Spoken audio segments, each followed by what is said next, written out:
Those of you demonizing and condemning your African ancestors, I pity you. I don't also blame you. I blame the invaders and the colonial masters because they were the ones who wrote the first history of the African people, demonizing the African people, that they were backward and underdeveloped. They were not educated. They were illiterate. They don't know how to read and write. They never wrote any book.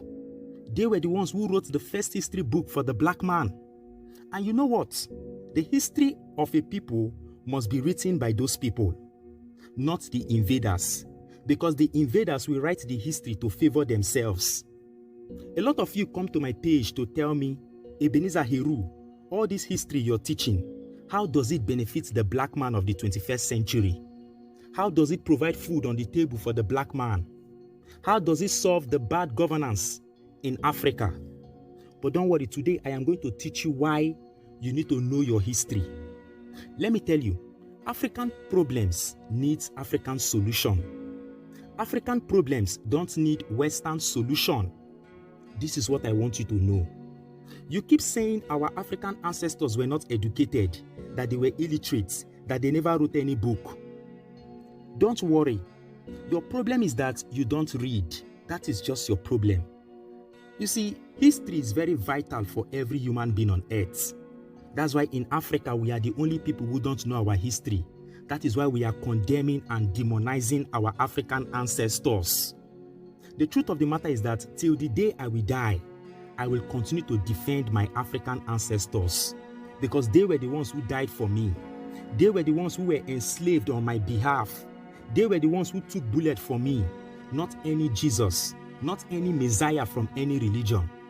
You see, African ancient books, papyri, tablets, and stones of ancient knowledge have all been plagiarized, distorted, and destroyed by invaders thousands of years ago.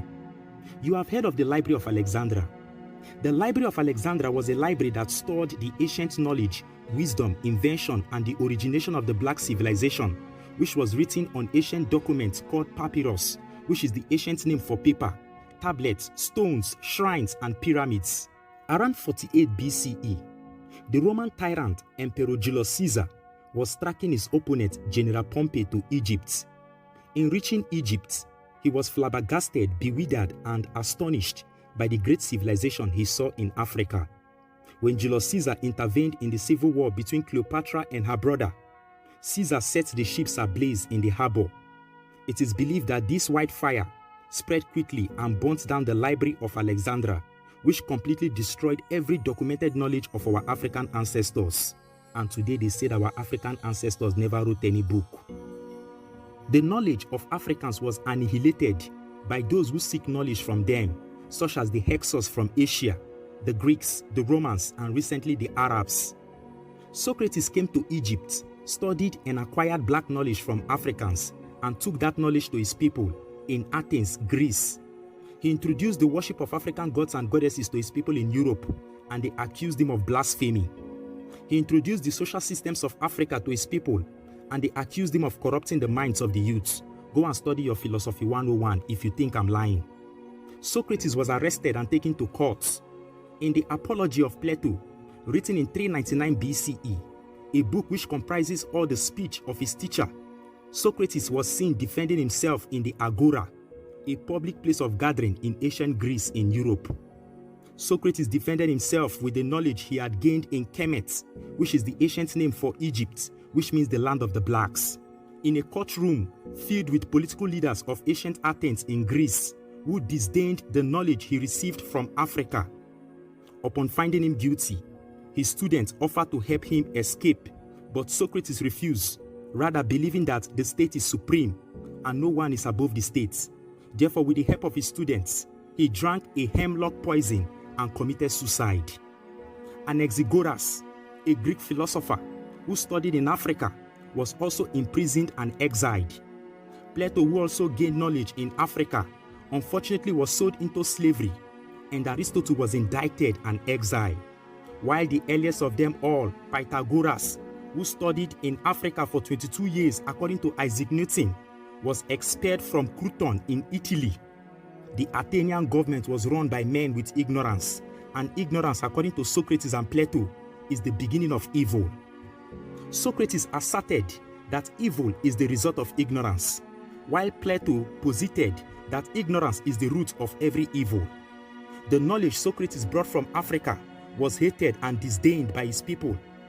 Plato argued that the society will never remain the same until knowledgeable men who know the true essence of things become the leaders of every ignorant society, and this to him is justice. To him, justice is defined as when people do what they are best suited for. He divided the human body into three parts: the head, the chest, and the stomach, where he attributed them into different areas of specialization. Plato opined that the head is for leadership and must be characterized with men of knowledge. These people he described as the philosopher kings, and they should be the heads of governments. The chest are the ones who are courageous, and they are best suited in the army to protect the state from external aggression. Lastly, Plato believed that not every citizen will be in the other two classes, that is the head and the chest. Therefore, his next part of the human body became the stomach. The stomach, he believes, are people who desire material things. The fact is that society is bad today because stomach men are sitting on the throne of power, enriching themselves and impoverishing their citizens. In his book, The Republic, written in the year 375 BCE, Plato argued that philosopher kings are the only ones best suited for leadership, and until they rule, society will remain occupied by bad leaders. In the year 387 BCE, in his school, the Platonic Academy, Plato advised his students to seek knowledge from Africans if they truly want to study the origin of the universe. The Greek philosopher Socrates, who studied in Africa, precisely Egypt, never penned down any book. In fact, his student Plato documented all the things he said in the court, defending himself. You see, there is what we call the allegory of the cave by Plato. Plato cited a cave of ignorant men, where the only thing they know and see was their shadow. Plato argued that one of the cavemen escaped from the cave of ignorance and discovered the sun, but was first blinded by the light and later became aware of the truth. According to Plato, the one who escaped out of the cave is awake from his years of ignorance. He has two options: to go and free his brothers and sisters in the cave, or to stay and enjoy the knowledge in the outside world. You see, when freeing people from ignorance, one has to be very careful, because people hate change and they will do everything possible to maintain their ignorance. The truth is, those who introduced new ideas which they received from African people were excommunicated, silenced, and destroyed, like Plato, Aristotle, Pythagoras, and Socrates, and people like me. The knowledge in Africa is very deep, that even when Herodotus, a white European man who is the father of Western history, came to Africa in 450 BCE, he was flabbergasted by our ideas and civilization, and he declared Africa the cradle of civilization. Lovers of knowledge and people of the sun, there are lots of books that will help you to know the things I teach, that will bring the solution to solve African problems. If you want to buy any of these books, my inbox is open.